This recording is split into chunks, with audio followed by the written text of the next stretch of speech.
ಆತ್ಮೀಯ ಯಾಜ್ 16 ನ್ಯೂಸ್ ಅರ್ಥಾತ್ ಹೇ ಸೀತಾರಾಮಗೆ ಸ್ವಾಗತ. ನಾನು ನಿಮ್ಮ MI ಅಥವಾ ಮಲ್ಲಪ್ಪ ಜೋತಾವಾರ್. ಆದ್ಮೇಲೆ ಈಗ ತಾವು ದಿನ ಸುದ್ದಿಗಳನ್ನ ಅದರ ಜೊತೆಗೆ ವಿಶೇಷತೆಗಳನ್ನ ನೋಡ್ತಾ ಹೋಗಿ ವಿಶೇಷ ಈ ಮೊದಲನೇ ಸುದ್ದಿಯನ್ನು ನೋಡಿ.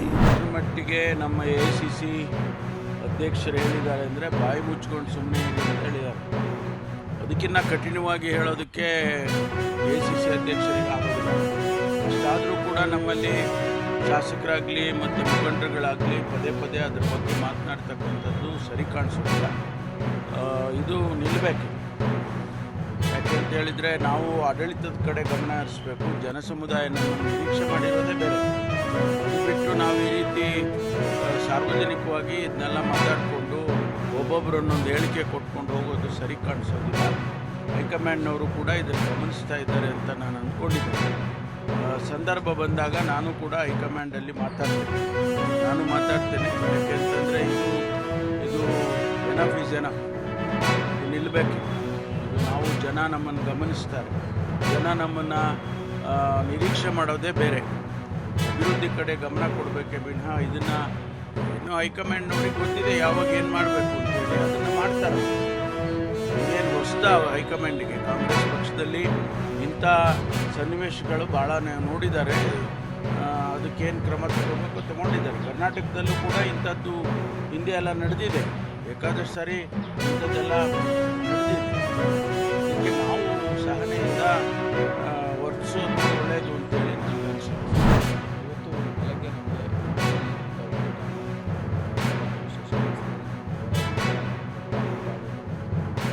ಅಲ್ಲಿಂದ ಒಂದು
ಆತ್ಮೀಯ ದಲಿತ ಬಂಧುಗಳೇ, ಈ ಜಾಗ ನಾವೇನು ನೋಡ್ತಾ ಇದ್ದೀವಿ, ಈ ಜಾಗ ತುಮಕೂರು ನಗರದ ಕೇಂದ್ರ ಭಾಗದಲ್ಲಿರುವಂಥ ಕಲಾಕ್ಷೇತ್ರದ ಪಕ್ಕ ಇರುವಂಥ ಜಾಗ. ಕಲಾಕ್ಷೇತ್ರದ ಪಕ್ಕದಲ್ಲಿ ಡಾಕ್ಟರ್ ಬಾಬು ಜಗಜೀವನರಾಮ್ ಭವನ ನಿರ್ಮಾಣಕ್ಕೆ 1 ಎಕರೆ 12 ಗುಂಟೆ ವಿಸ್ತೀರ್ಣ ಎಷ್ಟಂದ್ರೆ 1 ಎಕರೆ 12 ಗುಂಟೆ ಜಾಗನ ರಿಸರ್ವ್ ಮಾಡಿ ಇಕ್ಕಿದ್ದಾರೆ ಸರ್ಕಾರದವರು. ಸರ್ಕಾರ ನಮಗೆ ಅಂತ ಬಾಬು ಜಗಜೀವನ್ ಭವನಕ್ಕೆ, ಜಿಲ್ಲಾ ಕೇಂದ್ರ ಭವನಕ್ಕೆ ಅಂತ ರಿಸರ್ವ್ ಮಾಡಿ ಇಕ್ಕಿದೆ. ಆದ್ರೆ ಕೋರ್ಟ್ ಅಲ್ಲಿ ಇಳಿಸಲದ ಪ್ರಕರಣಗಳು ಇವೆ ಅಂತ ಹೇಳ್ಬಿಟ್ಟು ಇಲ್ಲಿವರೆಗೂ ಇದನ್ನ ತಳ್ಳಾಕಂಡೆ ಬಂದಿದ್ದು. ಆ ಕಾರಣಕ್ಕೋಸ್ಕರ ಇದು ಹಂಗೆ ನೆನೆ ಗುದ್ದಿ ಬಿದ್ದು ತಿಪ್ಪೆ ಆಗ್ಬಿಟ್ಟಿದೆ. ನೋಡ್ರಿ ಶೌಚಾಲಯ ಆಗಿದೆ, ಇಲ್ಲಿ ತಿಪ್ಪೆ ಆಗಿದೆ. ಈ ಕಾರಣಕ್ಕೋಸ್ಕರ 2012-13 15ರಲ್ಲಿ ಪಾಣಿ ಆಗಿತ್ತು. ಅದಕ್ಕಿಂತ ಹಿಂದೆಯಿಂದ ಹೋರಾಟ ಮಾಡಿ ಈ ಜಾಗಕ್ಕೋಸ್ಕರ ಕೇಳಿದ್ದು. ನಾವು ಇದ್ರ ಎಲ್ಲಾ ಕ್ರೆಡಿಟ್ ದಲಿತ ಸಂಘಟನೆಗಳ ನಾಯಕರಿಗೆ ಮಾತ್ರ ಸಲ್ಲಬೇಕು. ಯಾಕಂದ್ರೆ ಯಾವುದೇ ರಾಜಕಾರಣಿಗಳು ಇಲ್ಲಿವರೆಗೂ ಈ ಜಾಗ ಐತೆ ಅನ್ನೋದಕ್ಕೆ ಅವ್ರಿಗೆ ಗೊತ್ತೇ ಇಲ್ಲ. ಅವ್ರು ಯಾವ್ದು ಈ ಸುಳಿವೇ ಇಲ್ಲ ಈ ಜಾಗ ಇದೆ ಅನ್ನೋ ಇದಕ್ಕೆ.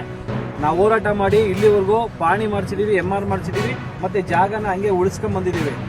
ಆದ್ರೆ ಇಲ್ಲಿವರೆಗೂ ಸರ್ಕಾರ ಆಗ್ಲಿ ಮತ್ತೆ ಜಿಲ್ಲಾಡಳಿತ ಆಗ್ಲಿ ಈ ಕಸ ಎತ್ತ ಒಂದೇ ಒಂದು ಸಣ್ಣ ಕೆಲಸನೂ ಅವ್ರ ಕೈಲಿ ಮಾಡಕ್ಕಾಗಿಲ್ಲ. ಈ ಕಸನೂ ಎತ್ತಕ್ಕಾಗಿಲ್ಲ ಅವ್ರ ಕೈಲಿ. ಆ ಕಾರಣದಿಂದ ಈಗ ನಾವೇನ್ ಮಾಡ್ತಾ ಇದೀವಿ ಅಂತಂದ್ರೆ ಮಾರ್ಚ್ ಮುಂದಿನ ತಿಂಗಳು 6ನೇ ತಾರೀಕು ಬಜೆಟ್, ಕರ್ನಾಟಕ ಸರ್ಕಾರದ ಬಜೆಟ್ ಅನೌನ್ಸ್ ಆಗ್ತಾ ಇದೆ. ಆ ಬಜೆಟ್ ಒಳಗೆ ಈ ಒಂದು ಭವನ ನಿರ್ಮಾಣಕ್ಕೆ ಬೇಕಾಗಿರುವಂತ ಎಲ್ಲಾ ಹಣಕಾಸನ್ನ ರಿಸರ್ವ್ ಮಾಡಬೇಕು, ಮೀಸಲಿರ್ಬೇಕು ಅಂತ ಹೇಳ್ಬಿಟ್ಟು ಎಲ್ಲರಿಗೂ ಕೇಳ್ಕೊಂತ ಇದೀವಿ. ಮತ್ತೆ ಇದಕ್ಕಿಂತ ಹಿಂದೆ ಜಿಲ್ಲಾಡಳಿತ ಕೊಟ್ಟಿದ್ದೀವಿ ಮನವಿನ. ಮೊನ್ನೆ ಜಿಲ್ಲಾ ಉಸ್ತುವಾರಿ ಸಚಿವರಾದಂಥ ಡಾಕ್ಟರ್ ಜಿ ಪರಮೇಶ್ವರಿಗೆ ಕೊಟ್ಟಿದ್ದೀವಿ. ಇದು ಮಾಡಲೇಬೇಕು, ಇದು ತುಂಬಾ ಜರೂರಿ ಇದೆ. ಎಲ್ಲಾ ಸಮುದಾಯಕ್ಕೂ ಭವನಗಳಿದೆ. ಪ್ರತಿಯೊಂದು ಸಮುದಾಯಕ್ಕೂ ಸಣ್ಣ, ಈಗ ಇಡೀ ಜಿಲ್ಲೆ ಒಳಗೆ, ಇಡೀ ರಾಜ್ಯದೊಳಗೆ ಅತ್ಯಂತ ದೊಡ್ಡ ಜನಸಂಖ್ಯೆ ಆಗಿರುವಂತ ಮಾದಿಗರಿಗೆ ಒಂದು ಜಿಲ್ಲಾ ಕೇಂದ್ರದಲ್ಲಿ ಭವನ ಇಲ್ಲ. ಆದ್ರೆ ಇದಕ್ಕೆ ನಮ್ಗಿಂತ ಸಣ್ಣ ಸಮುದಾಯಕ್ಕೆ ಭವನಗಳು ಕಟ್ಟಿಕೊಟ್ಟಿದ್ದಾರೆ. ಅವ್ರ ಮೇಲಿರೋ ಪ್ರೀತಿ ನಮ್ಮ ಮೇಲಿಲ್ಲ ಅನ್ಸುತ್ತೆ. ಮತ್ ನಾವೇನ್ ಪಾಪ ಮಾಡಿದೀವೋ ಗೊತ್ತಿಲ್ಲ, ಯಾವ ಕರ್ಮ ಮಾಡಿದೇವೋ ಗೊತ್ತಿಲ್ಲ. ಇಂಥ ದೊಡ್ಡ ಜಾಗ ಇದ್ರೂ ಉಳಿಸ್ಕೊಳಕ್ಕಾಗಿಲ್ಲ.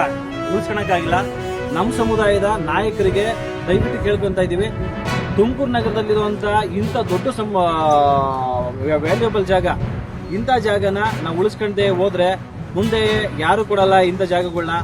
ಮತ್ತೆ ಯಾರೂನು ಕೊಟ್ಟಿದ್ದೀವಿ ಅಂತ ಹೇಳ್ಬಿಟ್ಟು ಉಡಾಪೆಯಲ್ಲಿ ನಾವು ಇದ್ದೀವಿ. ಆ ಕರ್ಮಕ್ಕೋಸ್ಕರ ನಾವೆಲ್ಲ ಜನಪ್ರತಿನಿಧಿಗಳು ಕೇಳ್ಕೊಂತ ಇದೀವಿ. ತುಮಕೂರು ನಗರ ಶಾಸಕರು ಕೊಟ್ಟಿದ್ದೀವಿ, ಮಾಜಿ ಶಾಸಕರಿದ್ದಾಗೂ ಕೊಟ್ಟಿದ್ದೀವಿ, ಮತ್ತೆ ಹಾಲಿ ನಮ್ಮ ಉಸ್ತುವಾರಿ ಸಚಿವರಿಗೆ 2-3 ಸಲ ಮನವಿ ಕೊಟ್ಟಿದ್ದೀವಿ. ಅವ್ರಿಗೆ ಕೇಳ್ಕೊಂತಿರೋದೇನಂತಂದ್ರೆ ಈ ಸಮುದಾಯದಿಂದ ಇದೊಂದು ಭವನಕ್ಕೆ, ಮತ್ತೆ ಬಾಬು ಜಗಜೀವನ್ ಭವನ ಮತ್ತು MG ರಸ್ತೆಯಲ್ಲಿ ಇರುವಂತ, ಅದು ಅಷ್ಟೇ ತುಮಕೂರು ನಗರದ ಹೃದಯ ಭಾಗದಲ್ಲಿ MG ರಸ್ತೆಯಲ್ಲಿ ಇರುವಂತ ಡಾಕ್ಟರ್ ಅಂಬೇಡ್ಕರ್ ಭವನನ ಸಂಪೂರ್ಣವಾಗಿ ಉಳಿಸಿ ಹೊಸದಾಗಿ ಅದನ್ನ ಕಟ್ಟಬೇಕು. ಅದು ಇಲ್ಲ ಅಂತಂದ್ರೆ ಯಾವುದೇ ತರ ರಿನೋವೇಷನ್ ಅದಾಗಲ್ಲ. ಅದು ಮತ್ತೆ ಇವೆರಡು ಕಾರ್ಯ ಜರೂರಾಗಿ ಆಗ್ಬೇಕು ಅನ್ನೋದು ನಮ್ಮ ಒಂದು ಬೇಡಿಕೆ. ಮನೆ ಸಚಿವರಿಗೆ ಕೇಳ್ಕೊಂತ ಇದೀವಿ, ದಯವಿಟ್ಟು ನಿಮ್ಮ ಕೈ ಮುಗಿದು ಕೇಳ್ಕೊಂತ ಇದೀವಿ. ಈ ಸಲ ಬಜೆಟ್ ಒಳಗೆ ಈ ಒಂದು ಜಾಗಕ್ಕೆ ಸಂಪೂರ್ಣವಾದಂತಹ ಹಣಕಾಸಿನ ವ್ಯವಸ್ಥೆನ ಸಚಿವರಿಗೆ ಮತ್ತು ಮುಖ್ಯಮಂತ್ರಿಗಳ ಗಮನಕ್ಕೆ ತಂದು ಮೀಸಲಿರಿಸಬೇಕು ಅಂತ ನಮ್ಮ ಎಲ್ಲಾ ದಲಿತ ಸಂಘಟನೆಗಳ ಪರವಾಗಿ ಹೃದಯಪೂರ್ವಕವಾಗಿ ಕೇಳ್ಕೊಂತ ಇದೀವಿ. 20 ಕರೆಕ್ಟ್ ಆಗಿ ತವರೆಕೆರೆಗೆ ಬಂದ್ರೆ ಸಾಕು ಸರ್. ನೀವು ಏನನ್ನ ಮಾಡಿ ಬೇಕಂದ್ರೆ ನಿಮ್ಮ ಇವ್ರ ಹತ್ರ ಬಂದು ಮಾತಾಡಲ್ಲ, ಹೋಗ್ತಾ ಇದೆ ಸರ್. ಕೇಳ್ರಿ ಸರ್ ಪೂರ್ತಿ. 2 ವೀಕ್ಸ್ ಇಂದ ನಾವು ಸ್ಕೂಲಿಗೆ ಲೇಟ್ ಆಗಿ ಬರೀ ಆಯ್ತು, ಇವಾಗ ನೀವು ಹೇಳ್ತಿದ್ದೀರಲ್ವಾ, ಅದನ್ನ ನಾನು ಫಾಲೋ ಅಪ್ ಮಾಡ್ತಿದ್ದೆ. ನಾಳೆ ಗಾಡಿ ಬರುತ್ತಾ ಟೈಮಿಂಗ್ಸ್? ನೋಡೋಣಪ್ಪ, ಗಾಡಿ ಹೋಗ್ತಾ ಇದೆ ಇವತ್ತೊಂದಿನ. ಯಾಕಂದ್ರೆ ಟೆಕ್ನಿಕ್ ಕಣತೆ ಅವ್ರು ಕರೆಕ್ಟ್ ಆಗಿ ಮಾಹಿತಿ ಕೊಟ್ಟಿಲ್ಲ. ಅವರು ಏನಾಗುತ್ತೆ ಅಂತ ನಿಮ್ಮೆದುರಿಗೆ ಮಾತಾಡಿದ್ರೆ ನಾಳೆಯಿಂದ ರಿಪೀಟ್ ಆದ್ರೆ ಇಲ್ಲಿ ಬರ್ಬೇಡ್ರಿ.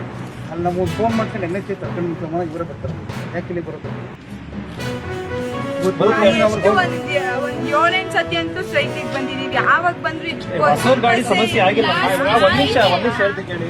ಇವಾಗ ನೀವು ಹೇಳ್ತೀರಲ್ಲ, ಲಾಸ್ಟ್ ಇವರು ಟೈಮ್ ಚೇಂಜ್ ಆಗಿತ್ತು ಅಂತ. ಇನ್ನೊಂದ್ ಕಡೆ ಯಾವಾಗ ಬಂದ್ರು ಇದೇ ಗಾಡಿ ನಮ್ಗೆ ಬೇಗ ಬರ್ತಾ ಇದೆ, 10 ನಿಮಿಷ 4 ಗಂಟೆ ಲೇಟ್ ಮಾಡಿ ಅಂದ್ರು.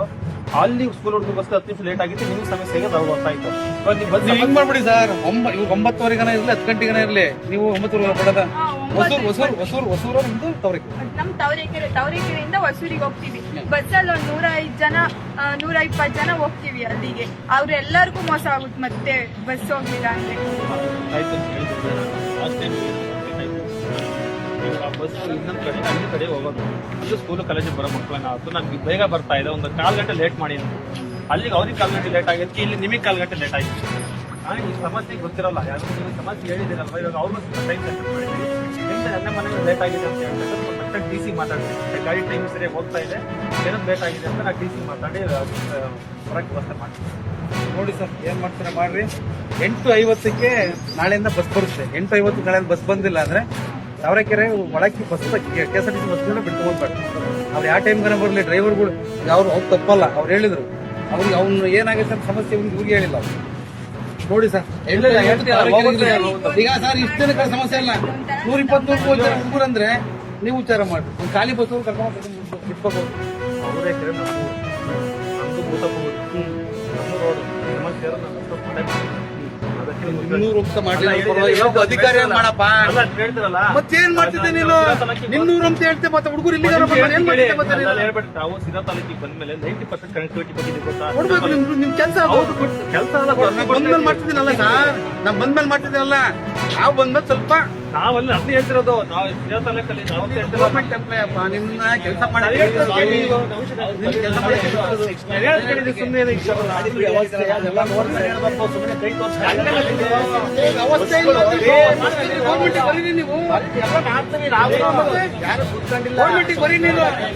ಹೆಂಗಲ್ಲ, ಈಗ ನಾವು ಹೆಂಗ್ ಗೊತ್ತಾ ನಾನು ಹೇಳ್ತಿರೋದು? ಎಲ್ಲ ಗಾಡಿಗಳು ಸಾಕೈತಿದ್ರೆ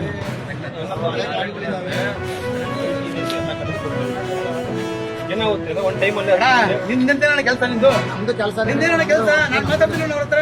ಆಯ್ತಪ್ಪ. ನಿಂದೇನ್ ಕೆಲಸ ಹೇಳು? ನಾವು ಡಿಪಾರ್ಟ್ಮೆಂಟ್ ಕೆಲಸ ಇದೆ ನಿಂದು. ನಿನ್ ಕೆಲಸ ಇದೆ, ನೋಡ್ಕೊಂಡು ಹೋಗಿ. ಬಾ ಮತ್ತೆ ಬಗೆಹರಿಸು ಮತ್ತೆ. ನಾನು ಹೇಳ್ತೀನಿ ಹೆಂಗ್ ಗೊತ್ತಾ? ನಾನು ಹೇಳ್ತೀನಿ ಮತ್ತೆ ಯಾರು ಕೊಡ್ತಾರೆ?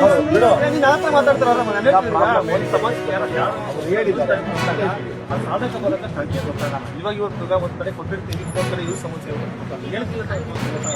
ಇಡೀ ಸಿರಾ ತಾಲೂಕು ಬೇರೆ ಸಮಸ್ಯೆ ಗೊತ್ತಾಗಬೇಕು. ಅವೆಲ್ಲ ಒಂದ್ ಕಡೆ ಮೂಲ ಇರೋದು, ಅಲ್ಲೆಲ್ಲ ಸಮಸ್ಯೆ ಗೊತ್ತಾಗಲ್ಲ. ಮತ್ತೆ ಹೇಳ್ತಾರೆ ಅದಕ್ಕೆ ಬಗೆಹರಿಸ ಬಂದಿದೆ 2 ಟೈಮ್ ಬಗೆಹರಿಸಲಿ. ನೋಡು ಸಾಧಿಕ್, ಇವಾಗ ನಿಮ್ಮ ಡ್ರೈವರ್ಗಳು ಇರ್ತಾರಲ್ಲ, ಸಮಸ್ಯೆ ಆಗ ಗಾಡಿ ನಿಂತ್ಕೊಂಡಿರ್ತಲ್ಲ, ಸಂಬಂಧಪಟ್ಟವರಿಗೆ ಫೋನ್ ಮಾಡಿ ಹೇಳ್ಬೇಕಾಗಿತ್ತು, ಬೇರೆ ಗಾಡಿ ವ್ಯವಸ್ಥೆ ಮಾಡೋರು, ಏನೋ ಒಂದು ಮಾಡೋರು. ಏನ್ ಸರ್? ಒಂದ್ ನಿಮಿಷ ಕೇಳ್ರಲ್ಲ, ಈಗ ಅವ್ರು ಮಾಡಿದ ತಪ್ಪಿಗೆ ಇಲ್ಲಿ ಇವ್ರ ತಲೆ ತಗ್ಗಿಸ್ತಾ ಇವ್ರಿಗೆ ತೊಂದರೆ ಆಗಿಲ್ಲ, ಇವರಿಂದ ತೊಂದರೆ ಆಗಿಲ್ಲ, ನಾನು ನಿಮ್ಮಿಂದ ಆಗೈತೆ ಅಂತ ಹೇಳ್ತಿಲ್ಲ. ಬಸ್ ಕಳಿಸ್ಬೇಕಿತ್ತು, ಬಸ್ ತಾವೆಲ್ಲ ಇಲ್ಲಿವರೆಗೆ ಸುದ್ದಿಗಳನ್ನು ನೋಡಿದಿರಿ, ಜೊತೆಗೆ ವಿಶೇಷ ಘಟನೆಗಳನ್ನು ಸಹ ನೋಡಿದಿರಿ. ಅದು ನಿಮ್ಗೇನು ಅನ್ನಿಸ್ತು? ನಿಮಗೆ ಲೈಕ್ ಮಾಡಿರಿ, ಶೇರ್ ಮಾಡಿರಿ, ಕಾಮೆಂಟ್ ಮಾಡಿರಿ, ಜೊತೆಗೆ ಸಬ್ಸ್ಕ್ರೈಬ್ ಮಾಡಿರಿ. H16 ನ್ಯೂಸ್ ಅಥವಾ ಸಿದ್ದರಾಮಯ್ಯ ಸತ್ಯದ ಕೈಗನ್ನಡಿ ವಂದನೆಗಳು.